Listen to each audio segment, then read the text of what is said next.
Hey, it's Ryan with Standard Care, and I'm here with Mike Martinelli. This is the briefing. We're going to talk about three very interesting stories. The first one is about access to critical opioid medications and how millions of Americans are going to have better access. And then if you're an investor in the United States and you're familiar with the SPAC craze that we went through in the past couple of years, a huge story that merges with digital health finally had its final detail or final ending this week. So we're going to talk about that with Babylon Health, and then a few quick updates on some regulatory and industry stuff. Mike, how are you doing? How was your Labor Day? Doing great. Labor Day was good. Yeah. How was yours? You were in Mexico City, right? A nice trip. That's right. Yeah. It was cool. My wife and I were down to Mexico City for about a week, and mostly on vacation, and it was excellent. It's beautiful city, complicated things going on politically a little bit, but it's really nice to be there. I've been there several times, but not since COVID. So it was great. Nice. So in the United States, we talk about this a lot. We have an ongoing opioid crisis. The exact causes of it stem all the way back to the 90s with the Sacklers and Purdue Pharma and OxyContin, and how that wrapped into heroin, and now fentanyl. And it's a scourge on both rural and urban communities across races and across classes in a lot of ways. One of the most critical drugs that is standard of care for treating addiction is SUBOXONE. I don't know the detailed history on SUBOXONE. It's been around for some time now. But even the United States government has made very direct statements that geographic disparities, affect access. The chemical name is buprenorphine. So SUBOXONE is the commercial name. That's a specific brand, and then buprenorphine has a couple of different formulations. One is an oral pill, and the other one is an injection that lasts for a month. But in any case, if you or somebody you know is struggling with opioid addiction, you've definitely probably heard of SUBOXONE, and it's still radically underprescribed. So even though it's kind of standard of care, there's a limited number of physicians that can prescribe it. Only 47,000, which is only about, 5% of the physicians in the United States can do it. But and then their prescribing rates are still not particularly high. And the story we wanted to talk about is a huge win for access. What it is it's a partnership with Bicycle Health, which is a digital health company that will do an intake and assessment, essentially prescribe SUBOXONE to an individual to get a prescription. But then there's again more regulation. So because of the psychoactive effects of opioids, the treatments, the antidotes for opioids are also very psychoactive. So they're very controlled, which is part of the reason this prescribing is much lower than it should be.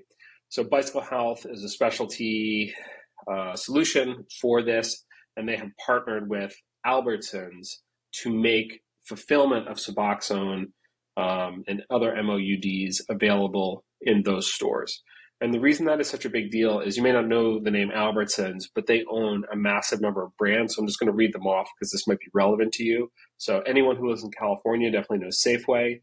Obviously, they own Albertsons directly. They own Vons, Acme, Shaw's, United,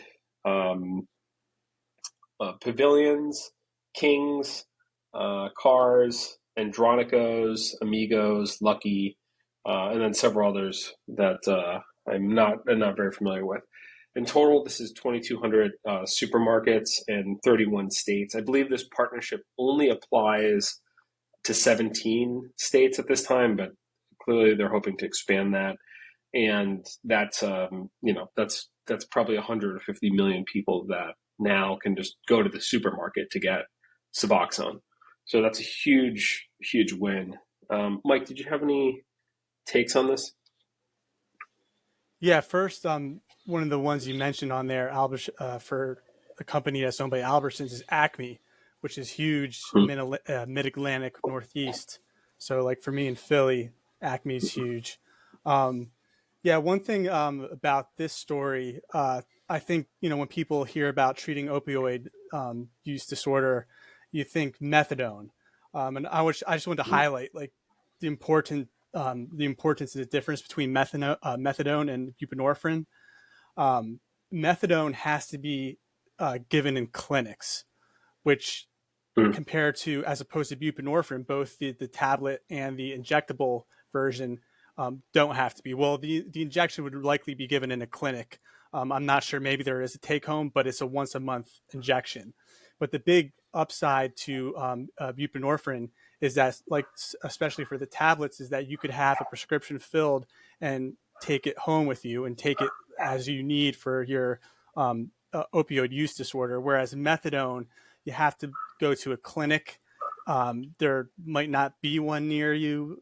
There are not that many methadone clinics in certain areas, so it's not as easy to get. And then there's also, you have to be at the clinic while it's given to you and observed and stuff. So it makes the process much more long and logistically a little bit more difficult, as opposed to having a prescription filled for buprenorphine and taking it home with you. Yeah. One of the things, you know, that's I think a lot of people have come to realize, I kind of came from the technology side of medicine and then worked outward towards public health and general health, and um, it's really hard to express how much simple logistics play a part in good health outcomes. People, everybody's busy, regardless of where you're at socioeconomically. But if you have spotty access to a car, or you rely on public transportation or whatever, those that chaos and the difficulty shoots up. And also, if you have a job that's like hourly and it's in person, you're not remote. You have the luxury of being remote. Getting to a methadone clinic is not going to be feasible.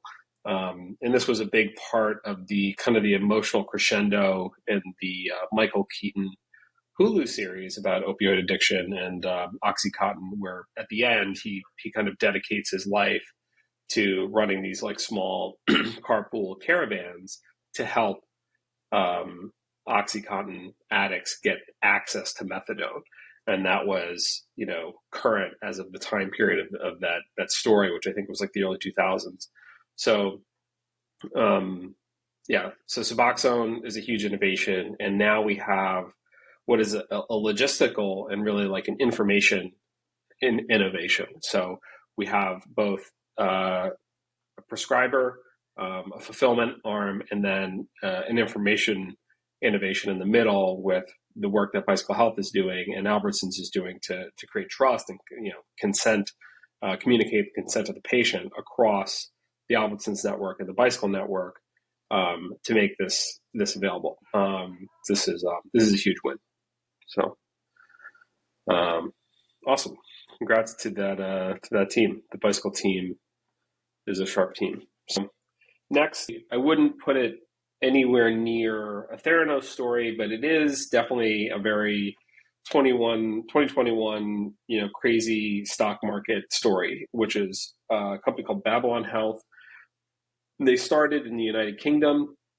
They have a core business, which was actually a really solid business doing telehealth for the National Health Services in the United Kingdom. So I think it's called At Hand GP or something. And basically, if you call NHS and you need quick advice on the phone instead of going into the clinic, Babylon Health would take that call and then route it to a physician that worked for them, and that creating that instant access to a doctor. And that was a kind of a decent, kind of like low margin cash flow telehealth business.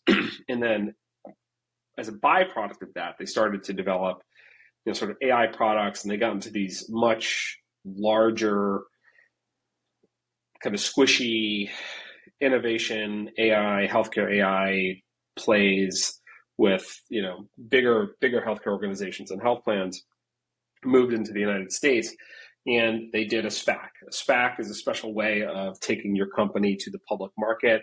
that's not a traditional initial public offering and has been riddled with critiques and critical opinions. Babylon appears to be a story that reaffirms the criticism of SPACs. But long story short, it was a company that was once worth upwards of $2 billion or maybe $4 billion that is now worth $0.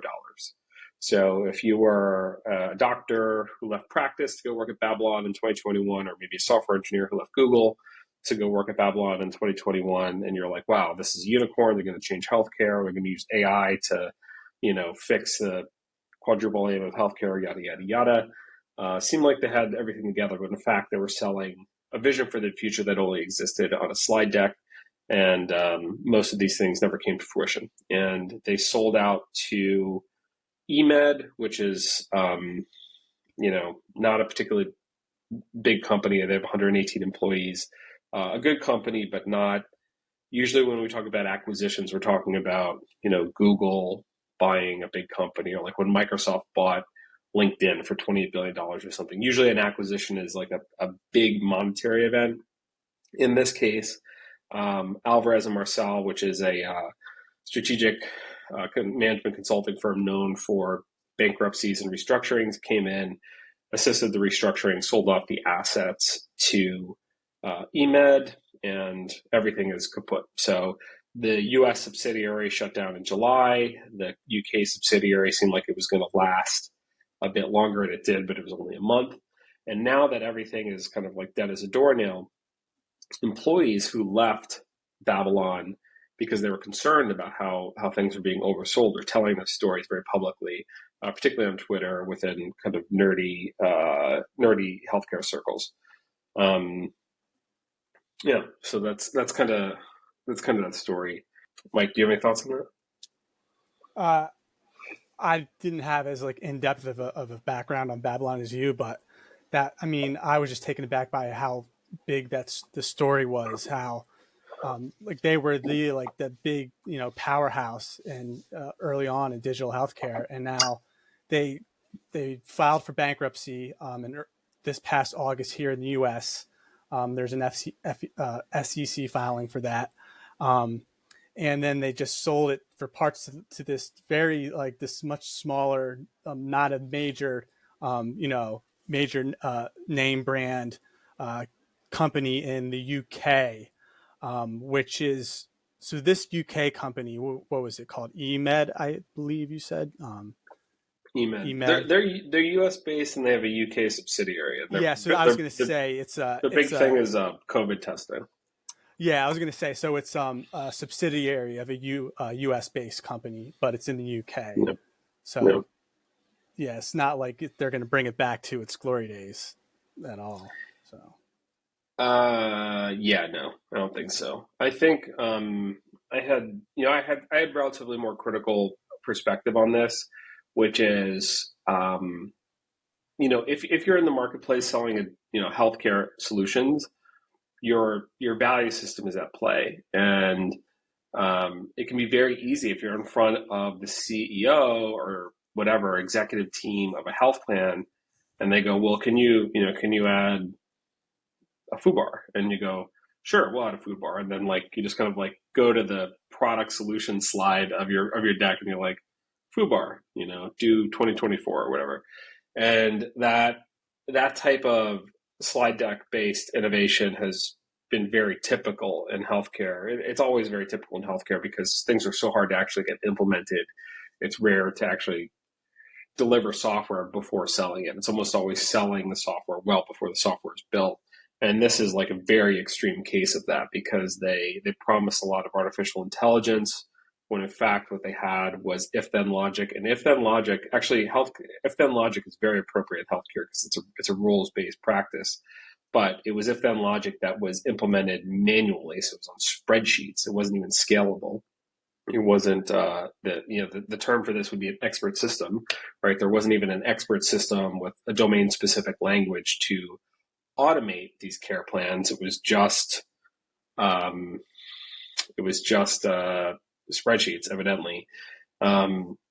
Dr. Hugh Harvey, who runs Hardy and Health, a consultancy out of the United Kingdom, had a fantastic story outlining, his concerns and what he experienced going in there. He founded Hardy and Health as a solution to that, and he tells the story firsthand, but very in depth. He's become very popular on Twitter for kind of sharing the story, but it reflects a very common thing in healthcare, which is people are selling AI that they have not built, or they built and it's not regulated, or it's at least not validated. And ideally, you would have something that's built, validated, and under regulation. That's very expensive to do. So one of the things that when I talk to people who are on the purchasing side of these things, they try and encourage them to accept solutions that are smaller and narrower that could then be expanded after success. Because if you ask for everything, the only people who are going to say yes are people who don't have the software, or IBM, who's going to charge you $100 million a year, and you still won't get software that works. So Alex Karp, the CEO of Palantir, has been fighting this aggressively in the defense space for the past 20 years, and he's recently had some talking points about how one of the United States' great competencies is enterprise software, and we should capitalize on that by getting buyers on the buyer side. In his case, it's three-letter agencies in defense. In our case, it's hospitals and health plans and employers, getting them open to the idea of buying, kind of narrow solutions that actually work from day one. And in tech, there's a buzzword for this. It's called product-led growth. And PLG, product-led growth, is very rare in healthcare, unless it's a general business tool like DocuSign, Dropbox, Google Sheets, or whatever. But actual healthcare software being product led is still unfortunately very rare. So we have a long ways to go on this. There's a cultural thing on the buyer side about how to ask for products and communicate needs for products. And I should say this isn't a startup thing. This applies to even Google will struggle with this.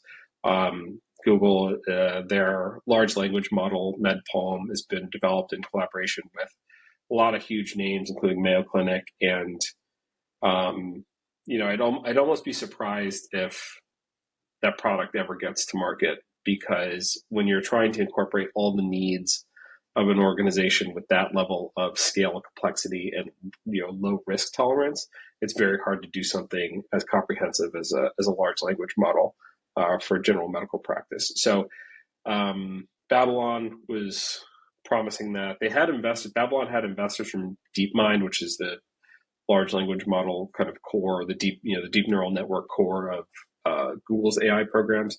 So they had a lot of the right people in DNA, but they got ahead of themselves. And this is another story about free money in the 2021 era. This is a story about overselling something. If you oversell a company at Series A, you have to oversell plus by 2x in Series B, and then by 4x in Series C, and so on and so forth. So I think this was probably a great product and a great company that just got ahead of itself in the fundraising narrative, and there's just no way that the buy side of these solutions could digest it all. And I think, quite sincerely, I hope the Babylon customers will trust the technology community again soon, because I wouldn't be surprised if quite famously with Theranos, Walgreens, when's the next time Walgreens is going to buy a high volume or high throughput consumer blood testing product? Probably a very long time. I don't know if they've purchased one since Theranos. So healthcare organizations, regardless of what they do specifically, are risk averse. So if you sell them something that doesn't exist, you could ruin it not just for yourself, but also for the entire industry. And I'm on a soapbox. Legal and regulatory, not really, from my knowledge of the story. I was just one last comment. It was when they started when they were founded in 2013. they attracted all these big VC bucks from just, dropping terms like digital health and value-based care. Unfortunately, Yeah. just dropping those two terms, those two buzzwords to get some money aren't that easy nowadays. Can't just say digital Yeah, first and not nowadays. VBC and have that money come flying at you. Yeah, value-based care. That's a different recording. But intent is good. I think the likelihood is bad. All right. We're getting a little long here, so we'll just do a couple of quick kind of industry updates. If you're a patient and you try and go to a new provider, I was just reading a story in like a chat group I'm in. It's for his kid actually. This guy is trying to move hospitals for the kid and just get the medical records. Both hospitals happen to use Epic. So in theory, it should be easy to switch the record around. He's very stressed out. He can't get the records transferred. He's he's doing consents on paper and faxing them. The best option the hospital is providing are to fax the records over, but that's still not quite happening. This is a situation that probably happens, I don't know, 10 million times a day in the United States, or maybe 5 million, something like that. There's a lot of frustration about the basic right you have as an individual to choose where you get care that is hurt and disabled because your records can't be shared. Makes it logistically impractical or maybe financially impractical. You want to go to a new doctor, but repeating a bunch of diagnostics will cost you thousands of dollars, so you can't restart. You really got to get those records from the old doctor to the new doctor, whatever. So that is called information blocking. And the federal government has all the right ideas on this stuff and is moving in the right direction. But the rate of change is very slow. And we have an update this week that is relevant because it might actually lead to some change, but there's details that mean you shouldn't get your hopes up yet. What just happened here in terms of information blocking was that effective a few days ago on September 1st, the OIG, Office of the Inspector General at HHS, Department of Health and Human Services, are now going to start enforcing the information blocking regulations, specifically as they pertain to health IT vendors. And this is we're really talking about EHR vendors here for this. This is what we're really is going to pertain to for the most part. So that effective, this past week, the OIG is now going to enforce it, and there's going to be fines for violations of information blocking. And the thing about this information blocking rule is that there's certain exceptions that you have to make sure that you are complying with if you believe that if you're blocking information for a legitimate reason, which is laid out in one of the exceptions in the final rule, you have to make sure that you're really following that exception to the T, or else you will be, violating the information blocking rule, the regulation. It's also important to note that the OIG does uses enforcement discretion. So what that means is that it's not, if you're violating the rule, it's not like a major offense, it's minor. You're not automatically going to be fined just for one very slight deviation from the rule. It depends on how they're enforcing it. And what they do, what all the regulatory agencies do when it comes to enforcing rules where they have enforcement discretion is they issue guidance. They issue press release with a new guidance document saying like, okay, this is what you have to do to comply with the information blocking rule.